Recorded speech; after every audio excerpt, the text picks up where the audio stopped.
नमस्कार, स्वागत है आप सभी का प्रोग्राम डिजिटल किसान में। मैं हूं रिंकी त्यागी। हमारे प्रोग्राम डिजिटल किसान का मकसद है आप सभी को बैंकिंग और इन्वेस्टमेंट से जुड़ी हर वो जानकारी देना जो आपको बनाती है स्मार्ट किसान। साथ ही ये दौर है डिजिटल दौर, जिसमें हर एक काम घर बैठे ऑनलाइन किए जा सकते हैं। तो ऐसे में अगर हमारे किसान भाई बहन डिजिटली साक्षर नहीं होंगे तो वो देश के बाकी लोगों से कंधा मिलाकर कैसे चल पाएंगे। हम इस बात को बखूबी समझते हैं, इसलिए हर सप्ताह हम हाजिर होते हैं लेकर प्रोग्राम डिजिटल किसान। जैसा कि आप जानते ही हैं कि हमारे इस प्रोग्राम में है दो सेगमेंट, पहला अर्थनीति और दूसरा सरकारी योजनाओं से लाभ। पहले सेगमेंट में बात होती है बैंकिंग और मनी इन्वेस्टमेंट की। तो बिना देर किए शुरू करते हैं अपना पहला सेगमेंट और जानते हैं आज इस सेगमेंट में क्या लेकर आए हैं हम आपके लिए।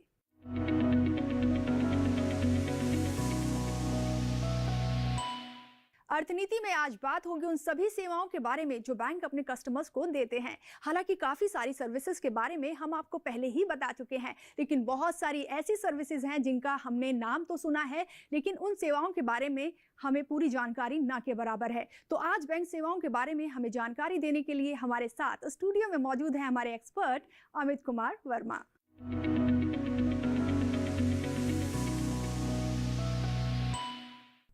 अमित जी, आपका बहुत बहुत स्वागत है हमारे प्रोग्राम डिजिटल किसान में। और जैसा कि आप जानते हैं कि आज हम बात करेंगे कि बैंक क्या कुछ फैसिलिटीज़ प्रोवाइड करता है अपने कस्टमर्स को। तो सबसे पहला सवाल आपसे यही जानना चाहेंगे कि वो क्या कुछ फैसिलिटीज़ है जो बैंक अपने कस्टमर्स को प्रोवाइड करता है। देखिए, बैंक अपने कस्टमर्स को normally different type of services provide करता है, like account opening services, borrowing services, personal finance services, investment services, consultancy services and customer support services. ये different kind of services bank provide करता है अपने customers के लिए। अगर बात करें Amit ji discounting of bills of exchange, तो क्या है इस टर्म का मतलब? बिल ऑफ एक्सचेंज के डिस्काउंटिंग का मीन्स है एक बेसिकली एक फाइनेंशियल अरेंजमेंट होता है जिसके अंदर दो पार्टीज होती हैं, ड्रॉयर एंड ड्रॉई। जो ड्रॉयर होता है वो बेसिकली उसको जो फ्यूचर में पेमेंट्स मिलने होते हैं अपने ड्रॉई से, तो वो उस पेमेंट्स के अगेंस्ट में बैंक को अप्रोच करता है कि मुझे इन फ्यूचर पेमेंट्स का जो रिसीट है वो मुझे आज की डेट में आप दे दीजिए। तो बैंक क्या करता है, उसको प्रेजेंट वैल्यू पर डिस्काउंट करता है। प्रेजेंट वैल्यू मीन्स कि जो उसके इंटरेस्ट रेट है, सपोज करिए 2 महीने बाद किसी कस्टमर को 1,000 रुपये मिलने हैं और वो बैंक के पास जाता है कि मुझे आज ही आप पेमेंट कर दीजिए। तो बैंक क्या करता है, जो उसका प्रिवेलिंग इंटरेस्ट रेट होता है थोड़ा उससे ज़्यादा ही बैंक बेसिकली चार्ज करता है, उस रेट पर डिस्काउंट कर देता है। सपोज करिए 800 रुपीज़ की उसकी वैल्यू आती है, तो बैंक क्या करता है, इमीडिएटली उसको 800 रुपीज़ का पेमेंट कर देता है ऑन मैच्योरिटी। जो बिल ऑफ एक्सचेंज है बेसिकली वो बैंक के फेवर में आ जाता है। On maturity bill of exchange को बैंक ड्रॉई के पास प्रेजेंट करता है और ड्रॉई उस बिल ऑफ एक्सचेंज का पेमेंट अल्टीमेटली बैंक को कर देता है। तो बैंक को बेसिकली इससे क्या होता है, एक तो इंटरेस्ट की इनकम हो जाती है, और ड्रॉई का बेनिफिट ये होता है कि उसको अगर इमीडिएट कैश की रिक्वायरमेंट होती है तो वो ड्रॉई उसको डिस्काउंट करा लेता है। कि आप बता रहे हैं जो बैंक ऑफ ड्रॉई होता है उसको पैसे की ज़रूरत होती है, तो ये पैसा उसके अकाउंट का पैसा होता है या वो एक तरह से लोन ले रहा होता है उस वक्त? नहीं, देखिए वो लोन नहीं ले रहा होता है। बेसिकली ड्रॉर और ड्रॉई के बीच में कुछ आपस के सेल परचेज के या कुछ अदर मैटर के फाइनेंशियल अरेंजमेंट होते हैं। अब सपोज करिए कोई एक कस्टमर बोलता है बी कस्टमर्स को कि मैंने आपको पेमेंट करना है 3 महीने बाद, लेकिन बी कस्टमर्स के पास में जो अभी पेमेंट उसको 3 महीने बाद मिलना है उसको रिक्वायरमेंट आज की है, तो 3 महीने बाद जो उसको पेमेंट मिलेगा वो बैंक के पास जाता है कि मुझे आज ही आप पेमेंट दे दो। तो बैंक उस 3 महीने के गैप को फिल करता है और डिस्काउंट करता है इंटरेस्ट रेट पर, और बैंक उसको आज ही पेमेंट क्रेडिट कर देता है। तो ये बेसिकली एक तरह की फाइनेंशियल अरेंजमेंट है, फाइनेंशियल फैसिलिटी है जो बैंक प्रोवाइड करता है अपने कस्टमर्स को। इसी तरह एक हम टर्म सुनते हैं ओवरड्राफ्ट लिमिट, उसका भी हम जानना चाहेंगे क्या यूसेज है और किस तरह से कोई बैंक का जो कस्टमर है इसका फायदा उठा सकता है। ओवरड्राफ्ट लिमिट बेसिकली एक लिमिट है प्रोवाइडेड बाई बैंक और फाइनेंशियल इंस्टीट्यूशन। जितना आपके पास अवेलेबल बैंक का बैलेंस होता है उससे ज़्यादा अगर बैंक आपको फैसिलिटी प्रोवाइड करता है कि आप उससे ज़्यादा विड्रॉ कर सकते हैं, तो वो ओवरड्राफ्ट लिमिट कहलाती है। अब ओवरड्राफ्ट लिमिट जो बैंक देता है वो डिपेंड करता है कि आपकी क्रेडिट वर्दीनेस कैसी है, आपका अकाउंट का ऑपरेशंस कैसे हैं, मे बी आपने कोई फाइनेंशियल सिक्योरिटी बैंक को प्रोवाइड की है जिसके अगेंस्ट में बैंक आपको ओवरड्राफ्ट लिमिट प्रोवाइड कर देता है। ये शॉर्ट टर्म बेसिस के लिए होती है।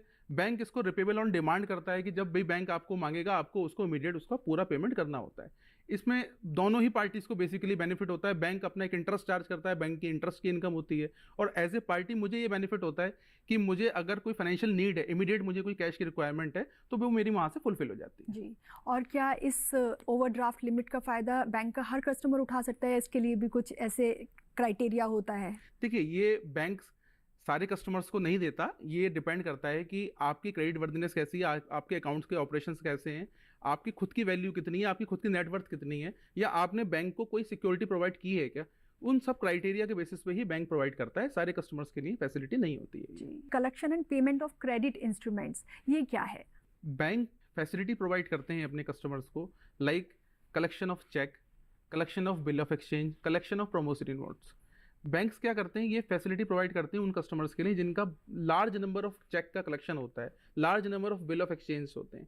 तो बेसिकली ये एक सिक्योरिटी पर्पस के लिए भी होता है कि जैसे सपोज प्रोमोसरी नोट पर जो भी टर्म्स एंड कंडीशन है वो फुलफिल हो जाए, या बिल ऑफ एक्सचेंज है उस मैच्योरिटी के डेट पर वो प्रेजेंट हो जाए, ये जो चेक है, चेक की प्रॉपर ऑथेंटिसिटी चेक हो जाए कि वो चेक एक्चुअल में उस ड्रॉवर ने इशू किया है, चेक एक्चुअल है, जेन्युइन है, चेक में कहीं किसी भी तरह की कोई मिसलीडिंग इन्फॉर्मेशन नहीं है, वो चेक कस्टमर के बिहाफ पर बैंक उसको कलेक्ट करता है और रेस्पेक्टिव अकाउंट में क्रेडिट्स करता है। अमूमन अमित जी, हम लोग जो फॉरेन कंट्रीज़ में जाते हैं तो जाहिर तौर पर जो हमारे यहाँ की करेंसी है वो बाहर नहीं चलती है, तो ऐसे में क्या जो करेंसी एक्सचेंज है वो भी बैंक्स हमें प्रोवाइड करते हैं, या इसके लिए हमें कहीं और जाना पड़ता है? नहीं, देखिए, बैंक आपको ये फैसिलिटी भी प्रोवाइड करता है कि बैंक आपको जो फॉरेन करेंसी है उसको एक्सचेंज कर सकता है।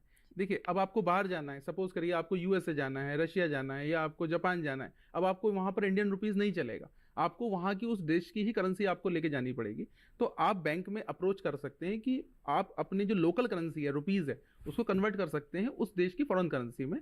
बैंक आपको या तो कैश दे देता है, उस देश की करेंसी का कैश प्रोवाइड कर देता है, या फिर प्रीपेड ट्रैवलर चेक भी होते हैं, प्रीपेड कार्ड्स भी होते हैं। आजकल तो देखिए ये फैसिलिटी इंटरनेशनल डेबिट कार्ड और क्रेडिट कार्ड के फॉर्म में भी अवेलेबल होती है कस्टमर्स के पास, कि कस्टमर वहाँ जाकर उसको स्पेंड कर सकते हैं अपने अकाउंट्स के थ्रू, वो उसको बैंक प्रोवाइड कर देता है फैसिलिटी। अमित जी, हम आपसे यहाँ पर ये भी जानना चाहेंगे कि जब हम करेंसी एक्सचेंज कराने जाते हैं तो क्या उसके लिए कुछ डॉक्यूमेंट्स की ज़रूरत होती है, या नॉर्मल कोई भी कस्टमर जाके ये एक्सचेंज करा सकता है करेंसी को? जब आप बैंक को अप्रोच करते हैं कि मुझे फॉरेन करेंसी की ज़रूरत है और मुझे रिक्वायर्ड है फॉरेन करेंसी, तो बैंक आपको नेचुरली पूछेगा कि आपका passport, first thing passport mandatory होता है, आप किस कंट्री जा रहे हैं, उस कंट्री का कोई टिकट्स वगैरह आपकी वो डिटेल बैंक बेसिक इन्फॉर्मेशन लेता है, और फिर वो आपको उस देश की फॉरेन करेंसी आपको प्रोवाइड कर देता है। इंपॉर्टेंट डॉक्यूमेंट इसमें सबसे ज़्यादा पासपोर्ट ही होता है, बिना पासपोर्ट के आपको कोई भी फॉरेन करेंसी नहीं मिलेगी। तो यहाँ पे अमित जी एक और बात आपसे जानना चाहेंगे कि जब हम करेंसी एक्सचेंज के लिए जाते हैं तो क्या बैंक भी इस पर कोई चार्ज लेता है? बैंक करेंसी एक्सचेंज के लिए बिल्कुल चार्ज लेता है। बैंक के लिए आप जब बाई करते हैं करेंसी तो उसके अलग रेट होते हैं, जब आप सेल करते हैं तो उसके अलग रेट होते हैं। बैंक बेसिकली अपना एक मार्जिन रखता है, आप बाई करें या सेल करें, बैंक को उस मार्जिन को मिलना होता है बैंक को। और आपने शुरू में बताया था कि कंसल्टेंसी भी प्रोवाइड करते हैं बैंक्स, तो कंसल्टेंसी जब हम कहते हैं तो इसका क्या मतलब है और बैंक किस तरह से कंसल्टेंसी प्रोवाइड करते हैं? देखिए, बैंक अपने कस्टमर्स को वेरियस कंसल्टेंसी प्रोवाइड करता है, like personal finance, like investment finance, investment banking, कि आपको पर्टिकुलर किस म्यूचुअल फंड में आप इन्वेस्टमेंट करिए, या पर्टिकुलर कौन सी गवर्नमेंट की स्कीम है, या कौन सी बेसिकली गवर्नमेंट की जो डिटेल्स हैं जिसके अंदर आप इन्वेस्टमेंट कर सकते हैं, लाइक पीपीएफ है, म्यूचुअल फंड है, या बहुत सारे बॉन्ड्स हैं। तो उस टाइप की वो वेरियस जो टाइप की फैसिलिटी हैं वो बैंक आपको प्रोवाइड करता है। काफ़ी सारी कंसल्टेंसीज आपको प्रोवाइड की जाती है बैंक के द्वारा। अभी और बहुत सारी फैसिलिटीज़ बची हैं जिन पर अभी डिस्कशन बाकी है और अमित जी से जानेंगे।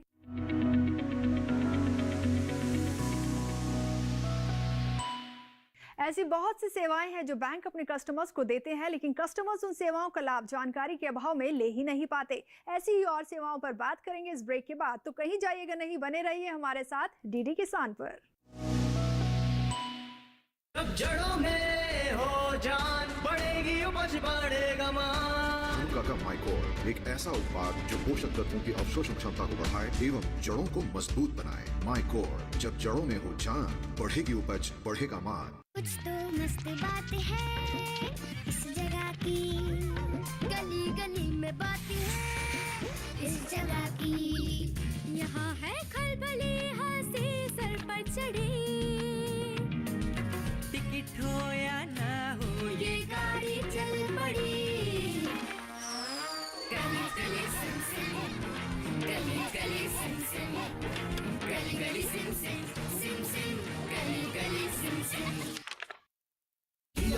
अगर आज इसने कल भी होगा सफल, है टरगा सुपर साथ तो प्रगति है हर पल। 2 दशकों से किसानों का सबसे भरोसेमंद खरपतवार नाशक सुपर काम, भरोसे का नाम टरगा सुपर। Welcome back to our show digital Kisan. हमारे जिन व्यूअर्स ने अभी अभी टीवी ऑन किया है उनको बता दें कि आज हम अपने पहले सेगमेंट अर्थनीति में बात कर रहे हैं बैंक की उन सेवाओं के बारे में जो बैंक के किसी भी कस्टमर को बैंक द्वारा दी जाती है।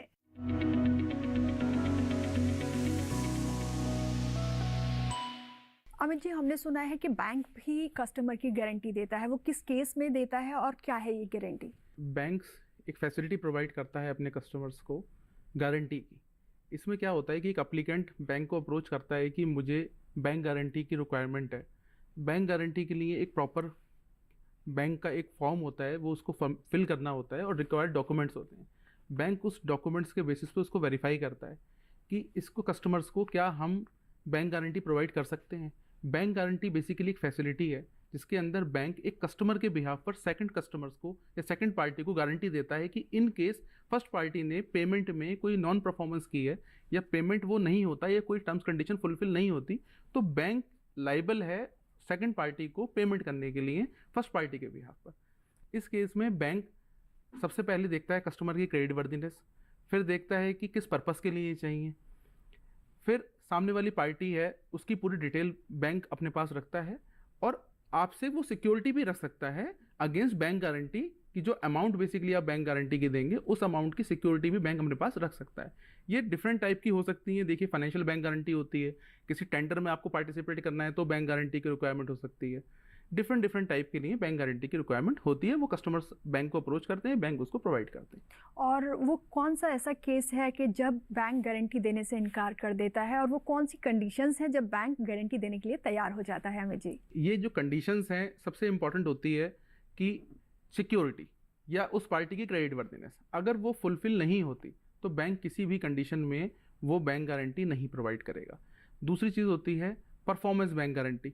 सपोज करिए किसी पर्टिकुलर थिंग के लिए कस्टमर ने परफॉर्मेंस बैंक गारंटी बैंक से मांगी है और वो परफॉर्मेंस की जो टाइम पीरियड है वो एक्सपायर हो जाता है, तो ऑटोमेटिकली बैंक गारंटी रिवोक हो जाएगी, वो बैंक गारंटी खत्म हो जाएगी, तो बैंक उसके बाद लाइबल नहीं होगा सेकंड पार्टी को पेमेंट करने के लिए। और एक टर्म हमने सुनी है रेमिटेंस फंड्स, वो क्या होता है हमें जी? देखिए, remittance of fund basically money transfer ही होता है। ये डोमेस्टिक हो सकता है या इंटरनेशनल होता है। अब रेमिटेंस ऑफ फंड अगर मैं इंडिया से इंडिया में करता हूँ तो वो डोमेस्टिक रेमिटेंस ऑफ फंड है। अगर मैं इंटरनेशनली करता हूँ, एक कंट्री से दूसरी कंट्री करता हूँ, तो वो इंटरनेशनल रेमिटेंस ऑफ फंड है। ये by way of bank transfer हो सकता है या इंटरनेट बैंकिंग के थ्रू भी होती है चीज़ें। तो जब हम इंटरनेशनल ट्रांजैक्शन करते हैं तो क्या इस पर भी बैंक हमसे चार्ज लेते हैं? देखिए, इंटरनेशनल ट्रांजेक्शन्स जो होती हैं उसमें सपोज करिए आप किसी क्रेडिट कार्ड के थ्रू पेमेंट करते हैं तो यस, क्रेडिट कार्ड का एक चार्ज होता है। बैंक कुछ चार्ज आपसे ज़रूर लेता है जब आप फॉरेन पेमेंट करते हैं। वो bank to bank and financial institution to financial institution vary करता है, बैंक चार्जेस लेते हैं। हम सभी ने नेट बैंकिंग, मोबाइल बैंकिंग तो सुनी है, लेकिन टर्म है होम बैंकिंग। होम बैंकिंग जब हम कहते हैं तो उसका क्या मतलब होता है? इतने सारे बैंक्स हैं, इतने सारे लोगों के बैंक अकाउंट हैं। अब आप सोचिए, अगर एक कस्टमर अपनी छोटी से छोटी ज़रूरत के लिए भी बैंक को अप्रोच करेगा तो बैंक के अंदर कितनी भीड़ होने लगेगी, बैंक अपना नॉर्मल ऑपरेशन नहीं कर पाएंगे। तो बैंक्स ने बहुत सारी फैसिलिटी ऐसी प्रोवाइड की हैं जिसको कि कस्टमर अपने घर पर ही यूज़ कर सकता है, जैसे कि अपने अकाउंट के ऑपरेशन से रिलेटेड, अपने अकाउंट के बैलेंस से रिलेटेड, इंटरनेट बैंकिंग से रिलेटेड, मोबाइल बैंकिंग से रिलेटेड। ये सारी फैसिलिटी जो बैंक प्रोवाइड करता है आपको, वो होम बैंकिंग के अंदर आती हैं। उसमें बैंक में एक तरह से आपको जाने की ज़रूरत नहीं पड़ती, पेपरलेस ट्रांजेक्शन्स हो जाती हैं और बैंक में भीड़ भाड़ खत्म हो जाती है। जब हम बात करते हैं प्रायोरिटी बैंकिंग की, तो प्रायोरिटी बैंकिंग क्या होती है? Priority banking basically customer provide करता है अपने कुछ special HNI account, high net worth individual accounts होते हैं। जो क्राइटेरिया बैंक का सेट होता है, उस सेट क्राइटेरिया में जो भी अकाउंट्स आते हैं वो बैंक क्या करता है, उन कस्टमर्स को प्रिविलेज बैंकिंग कहते हैं या प्रायोरिटी बैंकिंग बोलते हैं। ये सारी फैसिलिटी प्रोवाइड करता है। इसके लिए एक उनके पास डेजिग्नेटेड RM होता है, रिलेशनशिप मैनेजर होता है, जो आपके डे टू डे ऑपरेशंस या जो भी आपसे अकाउंट से रिलेटेड जो भी आपको प्रॉब्लम है वो आप उस RM के थ्रू सॉर्ट आउट कर सकते हैं। आपको डिफरेंट प्रिविलेज दिए जाते हैं, कुछ कार्ड्स ऑफर किए जाते हैं, तो वो प्रायोरिटी बैंकिंग के अंदर आते हैं सारे। Last but not the list, हम आपसे लॉकर फैसिलिटी के बारे में भी जानना चाहेंगे। लॉकर फैसिलिटी क्या है और ये किन कस्टमर्स को दी जाती है? देखिए, लॉकर फैसिलिटी तो बेसिकली कोई भी कस्टमर बैंक को अप्रोच करके अवेलेबल करा सकता है अपने लिए। उसके लिए जो आपकी एक मतलब आपकी यूजफुल बिलोंगिंग्स हैं, सपोज करिए कोई गोल्ड है, सिल्वर है, या कोई और प्रीशियस मेटल है, या आपके कोई प्रॉपर्टी के पेपर हैं, या आपको जो भी आपको लगता है कि मेरे लिए बड़ी प्रीशियस चीज़ है, वो आप बैंक से वो सर्विस ले सकते हैं। वो सब चीज़ें आप अपने घर में रखने की जगह बैंक में रख सकते हैं, क्योंकि देखिए बैंक में हाई सिक्योरिटी होती है, कैमराज होते हैं, सिक्योरिटी प्रॉपर है, वहाँ पर कोई भी ऐसे अनऑथराइज एंट्री किसी की नहीं होती, तो वो आपकी चीज़ें वहाँ सेफ रहती हैं। तो आप वो एक लॉकर की फैसिलिटी बैंक से प्रोवाइड ले सकते हैं बेसिकली। तो ये थी जानकारी उन फैसिलिटीज़ से जुड़ी जो बैंक अपने कस्टमर्स को प्रोवाइड करते हैं। उम्मीद करते हैं कुछ काफ़ी सारी नई टर्म्स आपको आज हमारे इस शो के माध्यम से जानने को मिली होगी और आप इनका लाभ भी इन फ्यूचर उठाएंगे।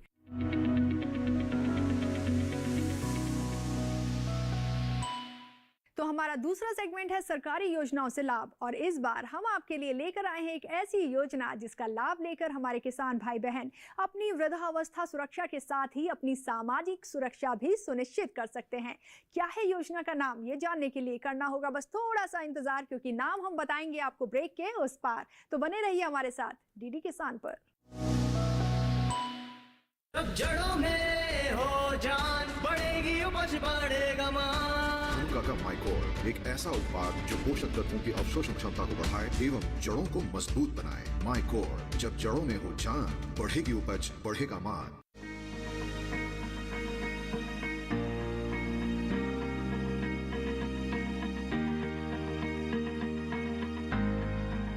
घर के बगिया में छिपा है सेहत का खजाना।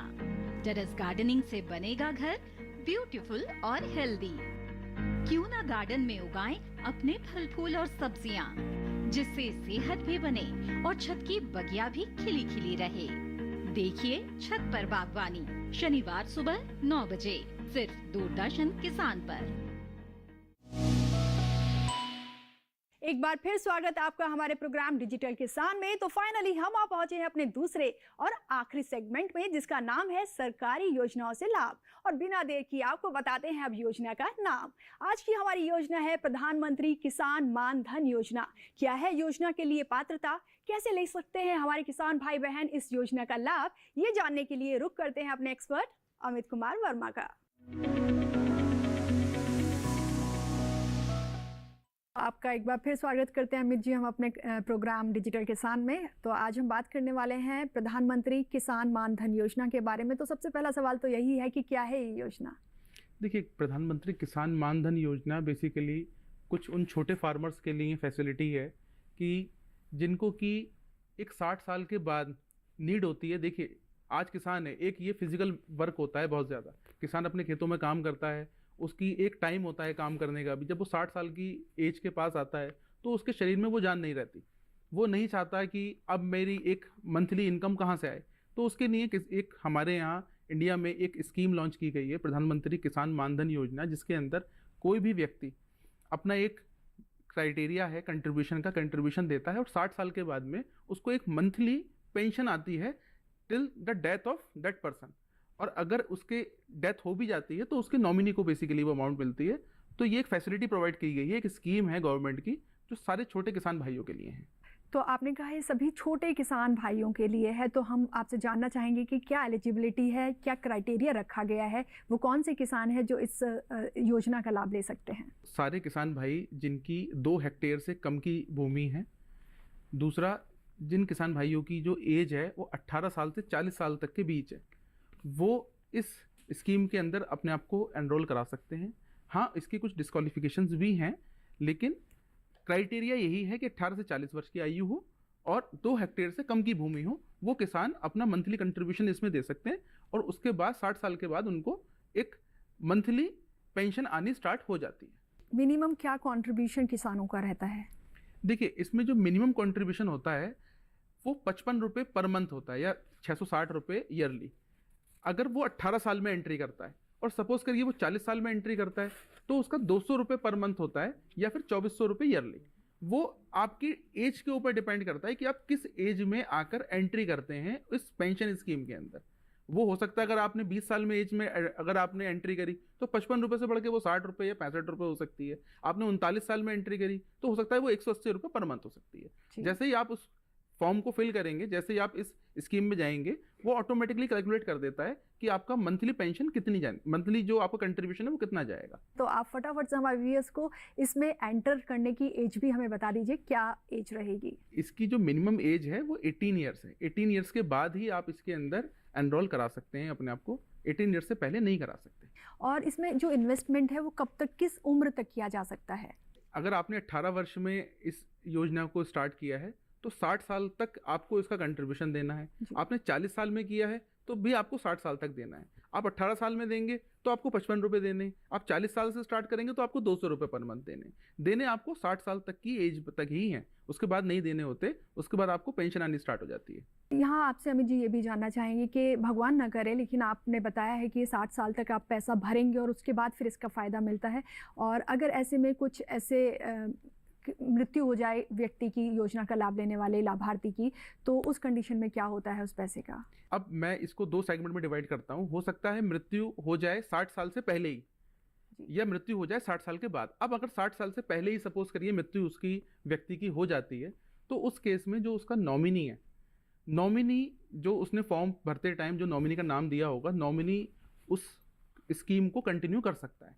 अब उस केस में भी जो नॉमिनी है, अगर नॉमिनी भी नहीं रहता तो जो अमाउंट होता है वो सोशल वेलफेयर जितनी भी स्कीम्स वगैरह हैं वो वहाँ ट्रांसफ़र हो जाता है।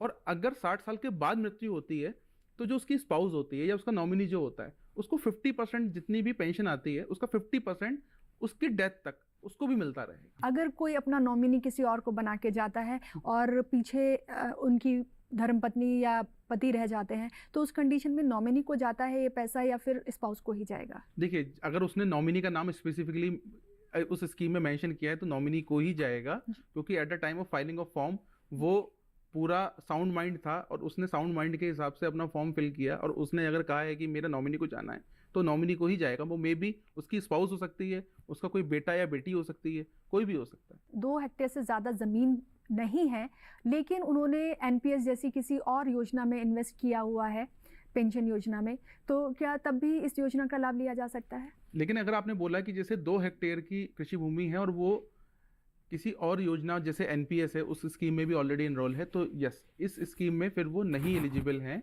इस स्कीम में अगर आपने कोई ईएसआई स्कीम है, कोई ईपीएफ स्कीम है, कोई स्टेट की या सेंट्रल की कोई पेंशन स्कीम में ऑलरेडी आप एनरोल्ड हो, तो आप इस स्कीम में नहीं आ सकते। तो हम चाहेंगे कि आप इसका ऑनलाइन प्रोसेस हमारे किसानों को बता दें, जिससे कि वो घर बैठे ही इसमें अपना रजिस्ट्रेशन करा सकें।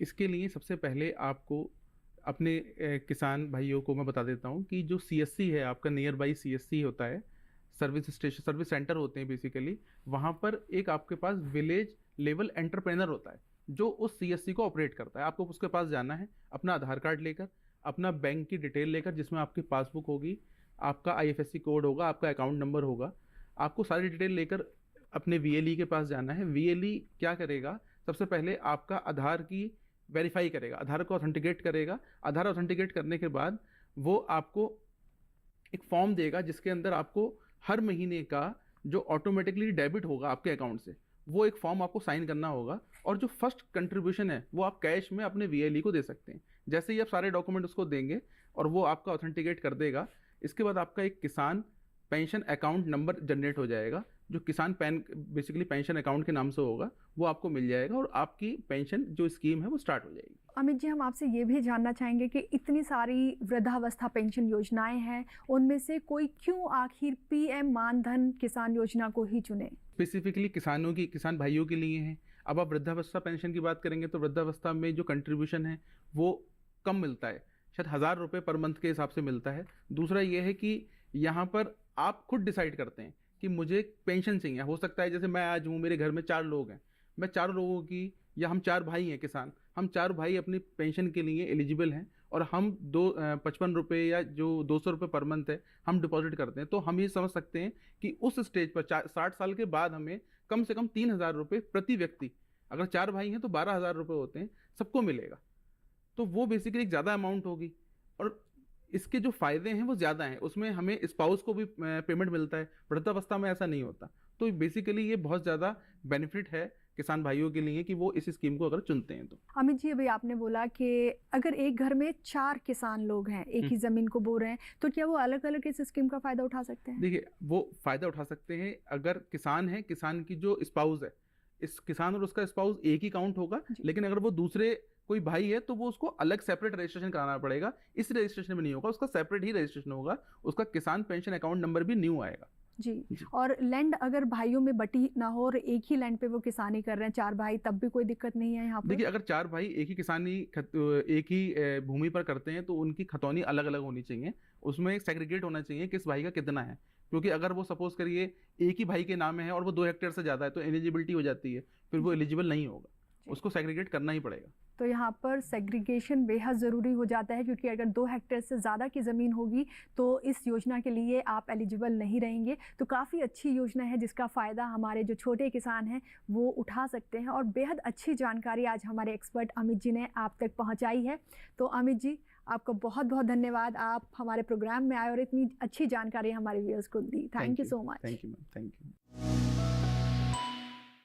दोस्तों, प्रोग्राम को लेकर आप अपना फीडबैक हमें ज़रूर भेजें। हमारी मेल आईडी है digital.agrikisan@gmail.com। साथ ही अगर कोई सुझाव या सवाल है तब भी आप हमें इसी मेल आईडी पर मेल कर अपना सुझाव या अपना सवाल भेज सकते हैं। हम आगे भी आपके लिए बैंकिंग, मनी इन्वेस्टमेंट और सरकारी योजनाओं से जुड़ी जानकारी लेकर आते रहेंगे, क्योंकि यही जानकारी आपको बनाती है डिजिटल और स्मार्ट किसान। अगले हफ्ते फिर हाजिर होंगे कुछ और नई डिजिटल जानकारियों के साथ। तब तक के लिए मुझे दीजिए इजाज़त। नमस्कार।